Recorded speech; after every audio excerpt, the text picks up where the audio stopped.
চলমান গ্যাস সংকটে দুর্ভোগ এখনোই কাটছে না। অগ্নিকাণ্ডে ক্ষতিগ্রস্ত ভাসমান এলএনজি টার্মিনাল বা এফএসআরইউ কবে আবার চালু হবে সে বিষয়ে এখনো নিশ্চিত কোনো সময়সীমা জানাতে পারেনি কর্তৃপক্ষ।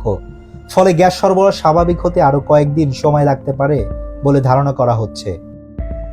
সংশ্লিষ্ট কর্মকর্তা জানিয়েছেন, টার্মিনাল পরিচালনা প্রতিষ্ঠান এক্সিলারেট এনার্জির বিদেশি বিশেষজ্ঞরা ক্ষয়ক্ষতির পরিমাণ ও ত্রুটি কারণ পরীক্ষা করছেন। তাদের মূল্যায়ন শেষ না হওয়া পর্যন্ত মেরামতের সময়সীমা নির্ধারণ করা সম্ভব নয়। গত 21 জুলাই বৈদ্যুতিক শর্ট সার্কিট থেকে আগুনের সূত্রপাত। আগুন নিয়ন্ত্রণে আনতে গিয়ে টার্মিনালের বয়লার ক্ষতিগ্রস্ত হয়। এরপর থেকেই বন্ধ হয়েছে এলএনজি টার্মিনালটি। এদিকে একটি টার্মিনাল বন্ধ থাকায় দৈনিক গ্যাস সরবরাহ উল্লেখযোগ্যভাবে কমেছে। এর প্রভাব পড়েছে রাজধানী সহ দেশের বিভিন্ন এলাকায়। অনেক জায়গায় দিনের বেলায় গ্যাস মিলছে না। মধ্যরাতে কিছু সময় গ্যাস এলেও সকালে আবার বন্ধ হয়ে যাচ্ছে।